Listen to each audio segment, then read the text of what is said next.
नमस्कार दोस्तों। चुनावों का शोरगुल बिल्कुल बंद हो गया और जो दावे थे सोशल मीडिया में और देश के मीडिया में कि 400 पार, वो सारे दावे ध्वस्त हो गए। आखिर क्या कारण रहे? अलग अलग लोग अपनी अलग अलग टिप्पणियां दे रहे हैं। मैं भी भारत का नागरिक हूं।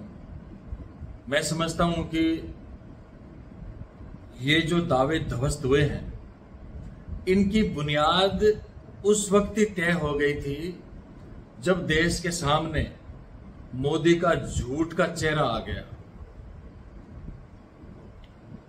उन्होंने जो देश से वादे किए थे, लगातार 2 टर्म इनको हो गए, 10 साल का समय कोई कम नहीं होता। उन्होंने पूरे 10 साल में एक ही तो बात बोली है कि 70 साल में कांग्रेस ने कुछ नहीं किया। अब जब मौका आया कि वो बताते कि 70 साल में कांग्रेस ने तो कुछ नहीं किया, हमने इन 10 सालों में ये किया है और हम आगे ये करेंगे, लेकिन नहीं, उन्होंने इस बात का जिक्र कभी नहीं किया, कभी नहीं किया। उन्होंने जिक्र किया हिंदू और मुसलमान का, उन्होंने जिक्र किया धार्मिक उन्माद का, उन्होंने जिक्र किया ऐसी ऐसी बातों का जिनका कोई लेना देना नहीं। चुनाव के अंतिम मोड़ पे तो मोदी जी इस तरह बौखला गए कि क्या क्या बातें कर रहे हैं। देश और दुनिया है उसमें मजाक उड़ाया भारत का, भारत के प्रधानमंत्री का। उन्होंने प्रधानमंत्री पद की गरिमा को ठेस पहुंचाने का काम किया है। कैसी कैसी बातें करते थे कि कांग्रेस वाले आपके पास अगर 2 भैंस है तो एक भैंस खोल के ले जाएंगे। कांग्रेस और सपा वाले अगर जीत गए तो आपके बाथरूम की टोंटी खोल के ले जाएंगे। कमाल कर दिया। और तो और अपने आप को परमात्मा प्रोजेक्ट कर दिया। ये कितनी बड़ी बात है कि किसी भी देश का प्रधानमंत्री, और वो दुनिया के सबसे बड़े लोकतंत्र भारत का प्रधानमंत्री, ये कहे कि मुझे लगता है कि मेरा जन्म बायोलॉजिकली नहीं हुआ, मुझे परमात्मा ने भेजा है। तो कहां गए फिर परमात्मा ने अगर आपको भेजा है? अरे कहते थे हम राम को लाए हैं। जिस अयोध्या में अधूरे मंदिर में आपने प्राण प्रतिष्ठा करी, उसी अयोध्या में आप हारे, चित्रकूट में आप हारे, क्योंकि आपके झूठ का चेहरा है वो सामने आ गया। भारतीय जनता पार्टी के लोगों के लिए एक कहानी विशेष तौर से मुझे याद आ रही है कि एक बार एक गांव में एक व्यक्ति था, उसकी भैंस गुम हो गई।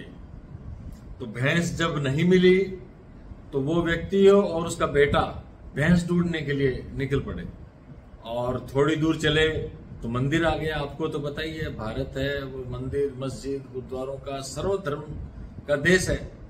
मंदिर के अंदर दोनों बाप बेटे गए, मंदिर के अंदर भगवान के आगे पूजा करी और ये भगवान से वादा किया कि भगवान अगर हमारी भैंस मिल जाए तो 5 लीटर दूध मैं इस मंदिर में चढ़ा दूंगा। थोड़ी दूर गए आगे तो गुरुद्वारा आ गया। अब गुरुद्वारे के अंदर फिर से उन्होंने अरदास करी भाई गुरु जी के आगे कि भाई गुरु जी अगर हमारी भैंस मिल जाए तो 5 लीटर दूध इस गुरुद्वारे में भी चढ़ा देंगे। आगे गए तो भाई चर्च आ गया। चर्च के अंदर गॉड से प्रे कर ली कि अगर भैंस मिल जाए तो 5 लीटर दूध चर्च में भी चढ़ा देंगे। आगे थोड़ी देर चले तो फिर मस्जिद आ गई। वहां खुदा के सामने पेश हुए और वहां पे दुआ करी कि एक खुदा अगर हमारी भैंस मिल जाए तो 5 लीटर दूध हम इस मस्जिद में भी अर्पित कर देंगे। बाहर निकले तो उस व्यक्ति का बेटा बोला कि पापा घर चले। पापा ने कहा कि अरे यार भैंस अभी मिली कहां पे है? तो बेटे ने कहा कि पापा भैंस मिल भी गई तो क्या फायदा, हमारी भैंस के 20 लीटर दूध होता है, 20 का 20 लीटर दूध आपने देवियों और देवताओं को अर्पित कर दिया तो क्या फायदा। लेकिन वो व्यक्ति नरेंद्र मोदी की तरह झूठा था। भारतीय जनता पार्टी की पॉलिसी की तरह वो मक्कारी से भरा हुआ था। उसने कहा कि बेटे, एक बार भैंस के सींग हाथ में आ जाने दे, इन देवी देवताओं को तो मैं समझ लूंगा। तो ये हाल है। लगातार 2 बार नरेंद्र मोदी ने चुनाव जीत करके देश की जनता से जो वादे किए, चुनाव जीतने के बाद में एक भी वादा डिलीवर नहीं किया। अपनी मनमानी करी, देश को धोखा दिया, हिंदू और मुसलमान करके देश को तोड़ने का काम किया और देश के जो विकास की धुरी है किसानों को तोड़ने का काम किया।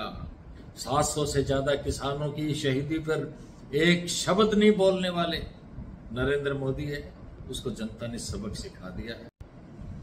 मैं दिल के हर कोर से, दिल के हर पोर से, दिल के हर छोर से, दिल के हर ओर से और चहुं ओर से देश की जनता का आभार व्यक्त करना चाहता हूं कि आपने एक अभूतपूर्व मैंडेट दिया है और नरेंद्र मोदी और भारतीय जनता पार्टी के घमंड को आपने तोड़ने का काम किया है। वरना तो ये कहां काबू आने वाले थे। इनकी मंशा थी कि देश को जिस तरह से इन्होंने लगातार बांटा, जिस तरह से देश को इन्होंने लगातार बेचा, यह संविधान परिवर्तित करके फिर देश में कभी भी चुनाव नहीं होते। फिर ये अपने इशारे पे देश के लोगों को चलाते और वाकई में देश गुलामी की तरफ बढ़ जाता। तो आपने बहुत अच्छा मैंडेट दिया और इनको काबू में लाने का आपने काम किया। सरकार तो इनकी बन गई है, लेकिन गठबंधन की सरकार बनी है। कहते हैं ना, अभी तो मेहंदी लगी है, जब देखेंगे, जब रचेगी तब देखेंगे। भविष्य की बात है किस तरह से सरकार चलती है, कितने दिन चलती है। लेकिन एक बात तय है कि अब मनमानी नहीं होगी, मनमानी नहीं चलने दी जाएगी। देश की जनता ने कहा है कि वही जनार्दन है, वही जनार्दन है, वही जनार्दन है। बहुत बहुत धन्यवाद। बात ठीक लगे तो इसको आगे फॉरवर्ड करना और मेरा ये चैनल है वो आप सब्सक्राइब जरूर कर लें और लाइक भी कर दें। बहुत बहुत धन्यवाद।